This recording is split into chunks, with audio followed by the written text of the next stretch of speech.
Selamat pagi anak-anakku sekalian dimanapun kalian berada. Selamat berjumpa kembali. Semoga kalian di sana tetap dalam keadaan yang sehat-sehat.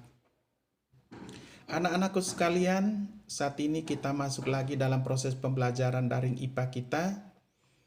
Tadi kita sudah melakukan absen melalui WA, dan sekarang kita masuk dalam proses pembelajaran daring IPA. Dan sebelumnya, kita sebagai anak Tuhan, kita bersyukur kepadanya dan kita berdoa. Izinkan saya untuk memimpin doa dalam iman saya Katolik. Mari kita berdoa. Dalam nama Bapa, Putra, dan Roh Kudus. Amin. Puji dan syukur kami panjatkan doa kehadirat-Mu ya Tuhan, oleh karena berkat dan bimbingan-Mu yang selalu menyertai kami, sehingga sampai saat ini kami tetap merasakan nafas kehidupan ini. Saat ini ya Tuhan, kami masuk dalam proses pembelajaran daring IPA. Berkati kami, bimbing kami ya Tuhan, hadirlah bersama kami di dalam proses pembelajaran ini, sehingga kami boleh mengerti apa yang dijelaskan. Terima kasih Bapa, inilah ucapan syukur kami. Amin. Dalam nama Bapa, Putra, dan Roh Kudus. Amin. Oke anak-anakku, mari kita lanjut materi kita. Masuk di dalam KD 4.1, reproduksi pada tumbuhan dan hewan. Yang mana di sini tujuan pembelajaran pertama, siswa dapat menjelaskan tentang reproduksi pada tumbuhan dan hewan. Untuk itu, mari kita buka buku paket dan padukan dengan penjelasan saya di buku paket kalian. Jangan lupa stabilo dan garis bawahi. Anak-anakku sekalian, reproduksi merupakan kebutuhan setiap makhluk hidup. Itu benar. Makhluk hidup paling sederhana pun pasti melakukan reproduksi untuk mempertahankan kelestarian jenisnya. Cara makhluk hidup reproduksi berbeda-beda. Kalian tentu tahu bagaimana cara hewan tingkat rendah seperti hidra dan anemon berproduksi. Untuk mengetahui jawabannya, kita simak pembahasan pada bab ini. Sekarang lihat peta konsep di halaman berikutnya.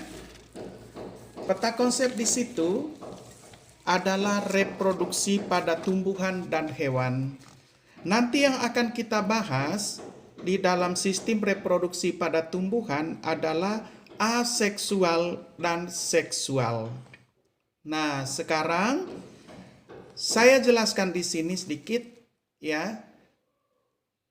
Reproduksi secara aseksual berarti proses ya memperbanyak diri tanpa melibatkan dua sel kelamin. Ya. Hanya melibatkan satu sel kelamin saja. Itu aseksual.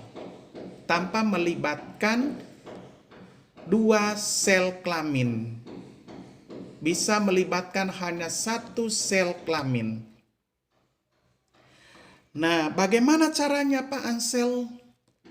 Nah, sekarang aseksual ya, aseksual ini tanpa melibatkan alat kelamin atau alat reproduksi ya. Nah, di sini nanti kita lihat aseksual itu ada aseksual secara alami dan ada aseksual secara buatan. Yang kedua, reproduksi pada tumbuhan ya, seksual. Berarti di sini peleburan antara sel kelamin jantan dan sel kelamin betina. Tadi aseksual tanpa melalui peleburan antara sel kelamin jantan dan sel kelamin betina. Ya. Seksual berarti melalui peleburan antara sel kelamin jantan dan sel kelamin betina. Nah, sekarang perhatikan baik-baik. Nanti dalam menjelaskan materi tentang aseksual secara alami dan buatan tanpa melalui peleburan antara sel kelamin jantan dan sel kelamin betina, alami misalnya dengan pembentukan spora tunas, ya. Nah, di sini nanti ada namanya vegetatif, yaitu vegetatif alami dan vegetatif buatan. Nanti saya jelaskan. Sedangkan buatan seperti stek, merunduk, menyambung, cangkok, dan kultur jaringan.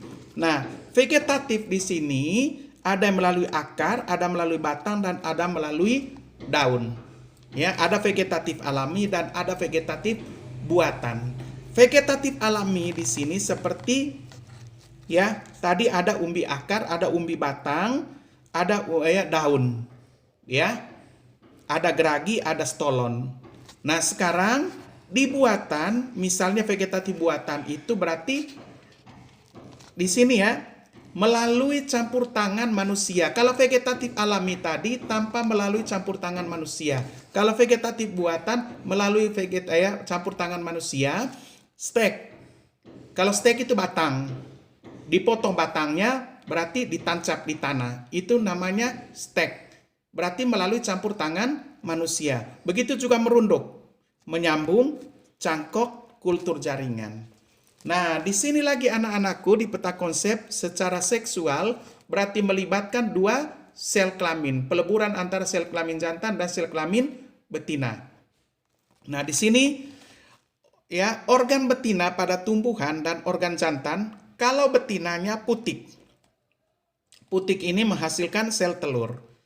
Sedangkan jantannya menghasilkan serbuk sari, ya, serbuk sari menghasilkan sperma. Itu pada tumbuhan yang melibatkan dua sel kelamin, ya, yaitu organ betina dan organ jantan. Yang betinanya putik menghasilkan sel telur, yang organ jantannya serbuk sari menghasilkan sperma. Nah, sekarang anak-anakku, reproduksi pada hewan ada secara aseksual dan juga ada secara seksual. Ingat, seksual tadi tanpa melibatkan dua sel kelamin, tanpa melalui peleburan antara sel kelamin jantan dan sel kelamin betina. Yang berikut, seksual sama, melibatkan dua sel kelamin, berarti terjadi peleburan antara sel kelamin jantan dan sel kelamin betina. Nah, sekarang aseksual nanti kita akan bahas dengan pembelahan biner, tunas, fragmentasi, regenerasi, partenogenesis, dan cloning. Sedangkan seksualnya pada ikan, katak, reptil, unggas, mamalia, dan serangga. Oke anak-anakku, ya. Nah, inti dari materi ini nanti adalah reproduksi aseksual pada tumbuhan, reproduksi seksual pada tumbuhan, organ reproduksi tumbuhan, teknologi reproduksi pada tumbuhan, reproduksi aseksual pada hewan, reproduksi seksual pada hewan, organ reproduksi hewan, teknologi reproduksi pada hewan. Oke anak-anakku, nah kita lanjut di halaman 19, di situ tertera bahwa makhluk hidup berkembang biak atau bereproduksi dengan cara yang berbeda. Betul. Nah, cobalah kalian lakukan aktivitas berikut untuk mengenal cara makhluk hidup melakukan reproduksi. Nah, ini dengan jelas kalian mengamati. Saya tidak suruh Anda keluar dari rumah, tapi saya hanya suruh kalian pahami baik-baik gambar yang ada di halaman 19. Oke. Di situ ada gambar, ada belalang, ada tikus, ada jamur, ada hidra, lihat di situ. Ya, ada hidra dan ada pepaya. Mari kita lihat. Ya. Kalau kalian tahu di situ ya, kau cari di situ, kau lingkari. Tapi kalau kau tidak tahu, saya akan beritahu supaya kau tahu apa yang saya beritahu. Ya. Sekarang kita lihat di situ. Spora. Spora itu jelas jamur. Ada gambar jamur di situ. Ya, biji, berkembang biak melalui biji. Ada pepaya di situ. Tunas, ada hidra di situ. Beranak, ada tikus di situ. Ya. Oke. Pembelahan secara biner. Ya, pembelahan secara biner di situ. Kita lihat di situ ada di segi 4 di bawah. Itu ya, ada seperti hidra. Ya, protozoa dan bertelur belalang. Ya, saya ulangi. Spora jamur, biji pepaya, tunas hidra, beranak tikus, pembelahan biner protozoa, dan bertelur belalang. Ya, itu. Nah, sekarang pada aktivitas di atas, kalian dapat melihat cara reproduksi yang berbeda pada berbagai makhluk hidup. Secara umum, cara reproduksi makhluk hidup dapat dikelompokkan menjadi 2, yaitu aseksual dan seksual. Ingat, aseksual ya, tanpa melalui proses peleburan antara sel kelamin jantan dan sel kelamin betina. Sedangkan seksual melalui peleburan sel kelamin jantan dan sel kelamin betina. Saya ulangi supaya lebih jelas. Dengar baik-baik. Reproduksi secara aseksual adalah proses perbanyakan diri tanpa melalui peleburan antara sel kelamin jantan dan sel kelamin betina. Sedangkan seksual, proses perbanyakan diri melalui peleburan antara sel kelamin jantan dan sel kelamin betina. Pada reproduksi seksual terjadi peleburan 2 sel kelamin atau gamet yang berasal dari kedua induknya. Sebaliknya, reproduksi aseksual, cara reproduksi yang tanpa melibatkan peleburan sel kelamin. Artinya, individu baru atau anak dihasilkan dari satu induk saja, ya, dari satu induk saja. Apakah semua hewan dan tumbuhan melakukan reproduksi seksual dan aseksual? Jawabannya tidak. Ya. Di antara hewan dan tumbuhan, hewan ada yang melakukan aseksual, ada yang melakukan seksual. Begitu juga tumbuhan. Mari kita lanjut dengan penjelasan berikutnya, reproduksi pada tumbuhan. Dalam sistem klasifikasi di kelas 7 dulu, tumbuhan terdiri atas tumbuhan paku, lumut, dan tumbuhan biji. Sudah, yang kelas saya mengajar, mereka tahu. Ya, ada tumbuhan ya paku, ada tumbuhan lumut, dan ada tumbuhan berbiji. Ya, ada spermatopita, ada bryopita, dan ada pteridopita. Itu di kelas 7. Tumbuhan paku, tumbuhan lumut, dan tumbuhan biji. Tumbuhan berbiji itu namanya spermatopita. Ya, tumbuhan lumut, bryopita, tumbuhan paku, pteridopita. Anak-anakku sekalian, tumbuhan selain dapat melakukan reproduksi seksual juga dapat melakukan reproduksi aseksual. Nah, sekarang buka halaman 20 buku paket kalian. Reproduksi tumbuhan secara aseksual. Terdapat beragam reproduksi aseksual pada makhluk hidup seperti pembelahan biner, pertunasan, fragmentasi, regenerasi, pembentukan spora, dan perbanyakan vegetatif. Pada tumbuhan reproduksi aseksual hanya dilakukan melalui tunas, pembentukan spora, dan perbanyakan vegetatif. Nah, sekarang anak-anakku, kalian lihat pembelahan biner di gambar, pertunasan, fragmentasi, regenerasi. Pembentukan spora. Pembentukan spora merupakan metode reproduksi yang umumnya dijumpai pada tumbuhan tak berbiji. Berarti tidak menghasilkan bunga. Ya. Seperti jamur, bakteri, pakis, dan lumut. Itu ya, tidak menghasilkan bunga. Pakis, lumut, jamur. Di sini bakteri juga ya tidak menghasilkan bunga. Mengapa demikian? Mari kita lihat.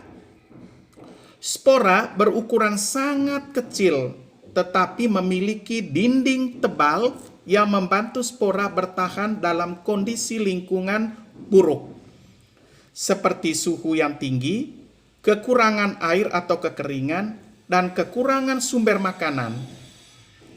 Pada saat kondisi lingkungan menguntungkan, spora akan tumbuh menjadi organisme baru. Yang kedua, tunas. Tunas terbentuk pada bagian batang yang memiliki calon tunas. Pertumbuhan tunas akan terjadi ketika cadangan makanan yang didukung oleh suhu, derajat keasaman, dan kebasahan atau pH, serta kelembapan terpenuhi dengan baik. Beberapa tanaman yang berproduksi dengan tunas antara lain pakis haji, bambu, pisang, tebu. Ya. Nah, yang berikut perbanyakan vegetatif. Pada perbanyakan vegetatif, anak tumbuhan berasal dari bagian vegetatif induk, mulai dari akar, batang, atau daun. Perbanyakan dengan cara ini tidak melibatkan organ reproduksi sehingga tidak ada biji yang dihasilkan. Berdasarkan lokasi tumbuhnya anak, macam perbanyakan vegetatif adalah sebagai berikut. Kita lihat perbanyakan vegetatif dengan cara akar. Umbi akar terdapat pada umbi jalar. Ya, umbi jalar, dahlia, atau asparagus. Anakan tumbuhan baru akan tumbuh dari umbi akar yang terpendam di dalam tanah. Yang kedua, perbanyakan vegetatif dengan batang. Perbanyakan tumbuhan seperti kentang, jahe, tebu, pakis, dan bunga gladiol memperbanyak diri dengan batang mereka atau semacam modifikasinya. Kentang memiliki bunga, buah, dan biji. Namun, mereka tidak pernah tumbuh dari biji. Mengapa demikian? Biji kentang sangat rapuh sehingga jarang sekali mampu berkembang menjadi tumbuhan baru. Kentang yang kita makan sebenarnya merupakan umbi batang dalam tanah yang menyimpan cadangan makanan. Umbi batang ini seperti memiliki semacam mata tunas yang dapat berkecambah membentuk tumbuhan baru. Demikian halnya dengan jahe yang merupakan modifikasi umbi batang dalam tanah sebagai tempat penyimpan cadangan makanan yang disebut dengan rizoma. Dalam kondisi yang menguntungkan, tunas pada batang akan tumbuh menjadi tumbuhan baru. Pada kunyit dan gladiol, umbi batang yang dimilikinya berukuran pendek dan berada di dalam tanah yang disebut dengan rimpang. Rimpang menyimpan cadangan makanan dan dapat tumbuh menjadi tumbuhan baru. Pada stroberi, stroberi, bagian batangnya tumbuh memanjang di atas permukaan tanah yang disebut dengan stolon atau geragi. Tunas-tunas yang ada pada stolon tersebut akan tumbuh menjadi tumbuhan baru. Nah, yang ketiga, perbanyakan vegetatif dengan daun. Beberapa tumbuhan seperti cocor bebek, ya, dan begonia dapat memperbanyak diri dengan menggunakan daunnya. Pada cocor bebek, anakan tumbuhan berkembang dari tunas yang ada pada ujung-ujung daun. Anakan tumbuhan ini tumbuh dan melepaskan diri lalu berkembang menjadi tumbuhan baru. Beberapa jenis tumbuhan walaupun memiliki biji ternyata lebih cenderung untuk berkembang biak dengan perbanyakan vegetatif. Hal itu disebabkan oleh beberapa hal sebagai berikut. Perbanyakan vegetatif merupakan metode yang mudah, cepat, dan lebih murah daripada metode lainnya. Tumbuhan baru yang dihasilkan melalui cara ini bersifat identik dengan tumbuhan induknya dan tidak menunjukkan variasi. Pada tumbuhan pisang, tebu, ubi jalar, mawar, dan melati yang tidak menghasilkan biji yang jelas, dengan metode ini tumbuhan tersebut dapat tumbuh dan berkembang dengan normal. Yang berikut, perbanyakan vegetatif buatan. Karena banyak keuntungan yang didapatkan dengan perbanyakan vegetatif, manusia menggunakan metode ini untuk memperbanyak tumbuh-tumbuhan yang bermanfaat secara buatan. Metode buatan tersebut dikenal dengan perbanyakan vegetatif buatan. Beberapa metode perbanyakan vegetatif buatan yang dikembangkan antara lain stek, merunduk, menyambung, cangkok, dan kultur jaringan. Stek merupakan cara perbanyakan atau perkembangbiakan dengan cara sederhana, yaitu menanamkan sebagian tubuh tumbuhan seperti akar atau batang ke dalam tanah. Terdapat dua macam stek, yaitu stek batang dan stek akar. Stek batang berupa potongan pendek bagian batang tumbuhan yang diambil dan ditempatkan dalam tanah dengan kondisi tertentu sehingga dapat tumbuh akar dan daun menjadi tumbuhan baru. Terkadang potongan stek harus dicelupkan ke dalam larutan hormon khusus untuk merangsang pertumbuhan akar. Tumbuhan bunga seperti mawar, bougainville, tebu, dan kaktus dapat diperbanyak dengan metode ini. Stek akar dapat dilakukan pada beberapa tumbuhan seperti jeruk, lemon, dan asam. Ya, stek akar ketika diletakkan dalam tanah yang lembab akan tumbuh membentuk akar dan tunas untuk berkembang menjadi tumbuhan baru. Yang berikut anak-anakku, vegetatif buatan tadi merunduk. Merunduk ini dilakukan dengan membengkokkan cabang terendah dari suatu batang sehingga ada bagian batang yang terkubur dalam tanah. Pucuk yang akan tumbuh tetap bertahan di atas tanah, permukaan tanah. Setelah beberapa lama akan tumbuh akar-akar dari bagian batang yang terkubur dalam tanah tadi. Saat itulah anakan tumbuhan baru dapat dipotong dari tumbuhan induknya dan ditanam sebagai tumbuhan baru. Nah, metode ini digunakan pada tumbuhan seperti melati, stroberi, dan bougainville, ubi jalar. Itu ya. Nah, sekarang yang berikut menyambung. Pada tumbuhan yang diinginkan berasal dari persilangan dua tumbuhan induk yang berbeda. Bagian akar yang diambil dari suatu induk disebut batang bawah. Dan bagian batang dari induk lain disebut dengan batang atas. Batang atas memiliki sifat tumbuhan yang ingin diperbanyakkan, sehingga bagian inilah yang dicangkokkan pada batang bawah. Batang bawah harus kuat serta mampu beradaptasi dengan kondisi tanah dan perubahan iklim. Menyambung dibentuk dengan memotong bagian ujung batang atas dan batang bawah secara menyilang atau oblik dan dipertemukan berhadapan satu sama lain. Ujung yang berhadapan tersebut kemudian ditutup dan diikat kuat-kuat. Lihat di gambar, ya. Gambar di halaman 23. Yang berikut anak-anakku cangkok adalah cara perkembangbiakan vegetatif buatan dengan cara menghilangkan sebagian kulit, cabang, atau batang suatu tanaman sampai hilang kambiumnya. Kemudian ditutup dengan tanah subur dan ditunggu sampai tumbuh akar.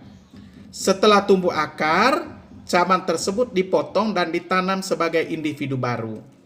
Pada prinsipnya, mencangkok adalah menimbun zat makanan sebagai hasil proses fotosintesis pada bagian yang dicangkok. Tanah yang subur akan merangsang pertumbuhan akar. Tumbuhan yang dapat diperbanyak dengan cara mencangkok antara lain mangga, asam, jambu, jeruk. Dan yang berikut, kultur jaringan. Pada umumnya, bagian yang digunakan dalam kultur jaringan adalah jaringan yang terdapat pada ujung tumbuhan karena terdiri atas sel-sel hasil pembelahan yang belum terdiferensiasi dan belum dewasa. Jaringan kultur tersebut dapat tumbuh pada medium yang cocok karena mengandung nutrisi-nutrisi penting dan hormon. Jaringan kultur tumbuh menjadi suatu kalus atau massa sel yang tidak teratur. Kemudian, sebagian kecil dari kalus tersebut diambil untuk ditanam pada medium lain yang akan merangsang pembentukan plantlet atau tunas. Plantlet selanjutnya akan ditanam di tanah dalam pot. Karena dapat menghasilkan tumbuhan baru yang jumlahnya tak terbatas dalam waktu yang relatif singkat, maka teknik ini banyak dikembangkan untuk perbanyakan tumbuhan bernilai ekonomi tinggi, seperti anggrek, anyelir, gladiol, krisan, kentang, tebu, dan jagung. Anak-anakku sekalian, kita kembali ke depan. Tadi ya, sesuai dengan peta konsep, ya, reproduksi pada tumbuhan dan hewan. Reproduksi pada tumbuhan ada secara aseksual dan ada secara seksual. Begitu pula pada hewan. Nah, sekarang reproduksi aseksual pada tumbuhan, tadi aseksual itu tanpa melibatkan dua sel kelamin atau gamet. Sedangkan seksual melalui atau melibatkan dua sel kelamin atau gamet, yaitu jantan dan betina. Nah, sekarang aseksual ada namanya vegetatif alami dan ada vegetatif buatan. Nah, secara alami di situ kita lihat dengan cara spora dan tunas, dan vegetatif alami tadi ada secara akar, batang, daun, ya. Ada juga umbi lapis, misalnya bawang. Ya, ada secara buatan. Buatan tadi misalnya stek, merunduk, menyambung, cangkok, dan kultur jaringan. Sedangkan secara seksual melibatkan dua sel kelamin atau gamet, yaitu sel kelamin betina putik menghasilkan sel telur, sedangkan jantan serbuk sari menghasilkan sperma. Begitu pula pada hewan aseksual dan seksual. Kalau aseksualnya itu tanpa melibatkan dua sel gamet atau sel kelamin, itu ada pembelahan biner, tunas, fragmentasi, regenerasi, partenogenesis, dan cloning. Sedangkan seksualnya itu terjadi pada ikan, katak, reptil, unggas, mamalia, dan serangga. Oke anak-anakku, itulah sedikit ya materi tentang reproduksi pada tumbuhan. Nanti pada hewannya barangkali, aseksual tadi ya, aseksual. Nanti kita akan jelaskan reproduksi secara seksual pada pertemuan berikutnya. Nanti akan saya videokan, baru saya kirim. Oke anak-anakku. Nah sekarang di sini barangkali ya, untuk kali ini kita istirahat dulu, tidak ada tugas. Nanti barangkali setelah direproduksi pada tumbuhan nanti kita lihat ada tugas atau tidak ya. Mudah-mudahan juga tidak. Nah, sekarang kita lihat masih di halaman 24. Katanya di situ untuk memahami tentang perbanyakan vegetatif buatan, lakukan kegiatan dan tugas berikut. Perhatikan. Katanya alat dan bahan, tumbuhan yang ada di sekitar dan skop atau cangkul kecil, ndak usah. Ya. Langkah kegiatan, pergilah ke kebun yang ada di sekitarmu. Memang ada kebun, tidak ada kan? Carilah tanaman yang melakukan perkembangbiakan vegetatif alami seperti cara bertunas, akar rimpang, geragi. Terlalu susah. Apalagi pandemi sekarang, dilarang keluar dari rumah. Ya, galilah tanaman jika kamu ingin lebih yakin. Nggak usah. Gambarlah atau fotolah morfologi tumbuhan tersebut pada laporanmu. Jadi, untuk kali ini anak-anakku, nggak usah kita lakukan. Ya, kita abaikan ini. Ya, asalkan bisa dipahami. Nah, sekarang saya kembali lagi tadi ke belakang. Tadi, ya, perkembangbiakan pada tumbuhan tadi ada secara seksual dan ada secara aseksual. Kita lihat, perhatikan baik-baik. Reproduksi pada tumbuhan secara seksual. Ya, lihat di sini. Aseksual. Aseksual dulu ya, bukan seksual, aseksual dulu. Yang pertama adalah pembentukan spora. Pembentukan spora tadi apa? Ada bakteri, ada jamur, ya, ada pakis atau tumbuhan paku. Itu pembentukan spora. Yang berikut tunas. Ya. Kalau pada tunas tadi ada hidra, ada pisang, ada cocor bebek. Itu pembentukan tunas. Ada bambu, ada tebu. Ya, saya sudah jelaskan tadi. Nah, sekarang yang berikut perbanyakan vegetatif. Nah, berarti vegetatif ini buatan dan alami. Kalau vegetatif alami di situ ada tunas pisang. Ya. Ada umbi lapis, ada umbi batang, ada stolon, ada geragi. Ya. Nah, sekarang vegetatif buatan, ya, vegetatif buatan dengan cara yang pertama tadi adalah stek, yang kedua merunduk, yang ketiga menyambung, yang keempat cangkok, yang kelima kultur jaringan. Bisa dipahami nih anak-anakku, ya, itu yang intinya, ya. Ingat baik-baik, vegetatif atau reproduksi pada